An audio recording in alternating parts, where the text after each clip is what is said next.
Hello my motor enthusiasts. Today, we're diving into a thrilling turnaround story from this season's Formula One. You're tuned into F1 Motor Fever podcast. Hello, Enzo. Are we talking about Mercedes' surprising climb up the ranks? Exactly, William. From a struggling start to clinching victories in Austria and at Silverstone, it's been quite the season for them. George Russell and Lewis Hamilton have really pulled out all the stops. What's behind this sudden upturn in their performance? It's all about the update since Monaco, isn't it? They've snagged their first pole positions and even more podium finishes. Toto Wolff must be over the moon. He must be. But he's cautious too, right? They've come from being non-contenders to stars at the track in just 5 races. True, William Turner. They found a sweet spot with the car balance, and it's not just about one component like that front wing introduced in Monaco. And the standings? Where does this put them now? They're currently 4th in the constructors' standings. Still behind McLaren, Ferrari, and the leaders, Red Bull, but definitely back in the game. It's shaping up to be an electrifying season then. Can't wait to delve deeper into this. Hello there, I'm Enzo, your go-to source for all things Formula One, and you're listening to F1 Motor Fever podcast. Joining me today is the insightful William, a true connoisseur of the racing world. Thanks for having me, Enzo. Always a pleasure to discuss the twists and turns of Formula One with you and our listeners. Absolutely, William. And for all you tuning in, remember, this podcast airs daily right here on F1 Motor Fever podcast. If you're enjoying our deep dives and lively chats, do us a big favor, subscribe to the channel, hit that notification bell, drop us a comment, and spread the word to your friends and family. Your support helps keep our engines running. Don't forget to share your thoughts too. We love hearing from you all, it's what makes our community so special. Indeed. And speaking of special, you won't believe what I'm about to reveal. It's a game changer that's stirring up the paddock, and it's something that affects not just the racers, but all of us fans too. Stick around to find out why this news is set to shift gears in the world of Formula One. Oh, the suspense! You know how to keep everyone on the edge of their seats, Enzo. That's the plan, William. So, buckle up, everyone. We're going full throttle.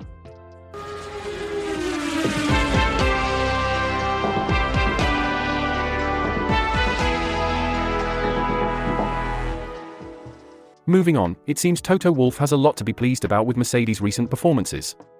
After what looked to be the 3rd year of not quite hitting the mark, everything has started to click for them. What do you think was the pivotal moment that sparked this turnaround? Well, it all seems to hinge on the updates made from the Monaco Grand Prix onwards. The technical shifts have brought them their first pole positions and victories of the season, not to mention several podium finishes. It's reminiscent of their glory days, isn't it? Absolutely, and the timing couldn't be better. How did these changes translate into their performance on track? You could see it clearly at the Red Bull Ring and Silverstone. For instance, at the British Grand Prix, Mercedes locked out the front row, and Lewis Hamilton triumphed in quite changeable weather conditions. It demonstrates not just improved speed, but strategic adaptability under pressure. And the morale in the team must be sky high after these wins. It's a massive boost for sure. Wolff mentioned that just 5 races ago, they weren't even contenders for the podium. Now, with 2 poles, 4 podiums, and 2 victories in the last 4 race weekends alone, the sentiment is that they're clearly back in contention. That's quite the comeback. It shows how quickly fortunes can change in Formula One with the right development and a bit of racing luck. Indeed, and while the excitement is palpable, Wolff is cautious not to get carried away with their recent form. It's about maintaining that momentum now as they head into the second half of the season. With the stakes so high and the competition so fierce, it's going to be fascinating to see how the rest of the season unfolds for Mercedes. That's right. Every race from this point can dramatically alter the championship landscape. Let's keep our eyes peeled as the Silver Arrows continue to push the limits. Full throttle. It's fascinating to hear how James Allison's return as technical director mid-season last year catalyzed such a significant turnaround at Mercedes. It wasn't about dramatic changes, but rather refining the balance of the car to find that sweet spot. That balance seems crucial. It's not just about speed, but how the car handles overall. Would you say this shift in technical leadership was the key? It appears so. Toto Wolff highlighted that once James stepped back into the role, the data they were working with started to make more sense, and crucially, the performance gap they were experiencing began to close. It's about understanding the car deeply and making those incremental, yet impactful adjustments. They've clearly made strides in climbing back up the grid. Where exactly do they stand now in the constructors' standings? As of now, Mercedes holds fourth in the constructors' standings with 221 points. They're trailing McLaren, Ferrari, and the leaders, Red Bull, but considering their early season struggles, this is a remarkable improvement. That's quite the battle in the midfield. With the second half of the season to go, every point will be crucial. Absolutely, and looking ahead, the upcoming races in Budapest and Spa were initially where Mercedes felt their updates would really shine. It'll be interesting to see how this plays out, given their earlier than expected performance boost at Silverstone. And with Hamilton and Russell both securing wins this season, the team's morale must be at an all-time high. It adds a thrilling dynamic to the championship race. Indeed, it does. Each race from here on isn't just about points, it's about momentum, both psychological and technical. For Mercedes, maintaining this upward trajectory will be key to closing the season on a high note. And for the fans, it keeps the season unpredictable and exciting. Let's see how the Silver Arrows manage to harness this recent success in the races to come. Full throttle. William, what's the word on the street, internet-wise? Right, listen to this from a user called Slut for Pringles. Quote, Thomas Mayer, my understanding is that Lawson's filming daytime slightly underwhelmed Red Bull, his quickest benchmark time being 0.2 off the time earmarked as Verstappen's benchmark from the weekend, unquote. Here we go. Then Mark Hewitt jumps in, quote, putting Lawson straight in at Red Bull would be pretty daft anyway since VCARB is right there. It's a much better place for an almost rookie to end up. If Perez is out then they need someone experienced in the Red Bull, so realistically Ricciardo or Tsunoda, unquote. Sensible point. Jackson from New Zealand follows up, quote, also it's been proven to mess over newcomers and essentially waste talent they've spent years building up, unquote. Oh, interesting angle. And here's one from a user named Farting Bob, quote, Verstappen and Vettel each had more than a year in the junior team before moving up, unquote. That breaks the narrative a bit, doesn't it?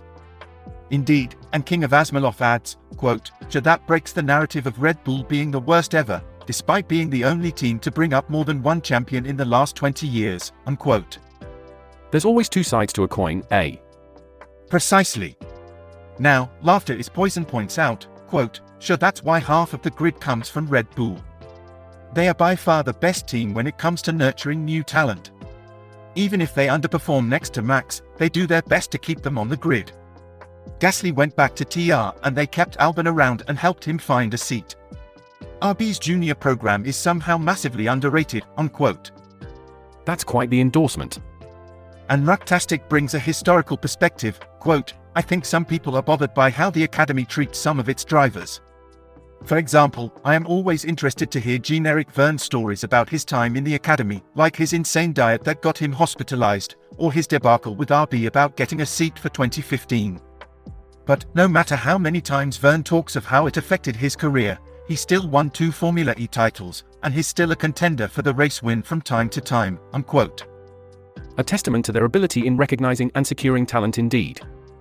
Absolutely, and it's discussions like these that keep the Formula One community so vibrant and engaged. What a mix of opinions. Thanks for tuning into F1 Motor Fever podcast today. We've had a cracking discussion about the ups and downs of Formula One, particularly focusing on the intricate dance of driver development and team tactics. Don't forget to subscribe and activate those notifications so you never miss out. Your engagement truly drives us forward, so please, share our content with your mates and drop us a comment with your thoughts. And remember, it's always a bumpy ride in the world of racing, but that's what keeps it exciting, right? Make sure you're strapped in for our next episode. We're here daily, bringing you the very best of motor racing chat. Absolutely, William. We're incredibly grateful for all your support and can't wait to bring you more thrilling content. Keep those eyes peeled and those ears open. And who knows what's next? Perhaps another unexpected twist on the track or a surprise from behind the pit wall. You'll have to tune in to find out. Until then, pedal to the metal, keep your gaze on the road, our channel's content is pure gold.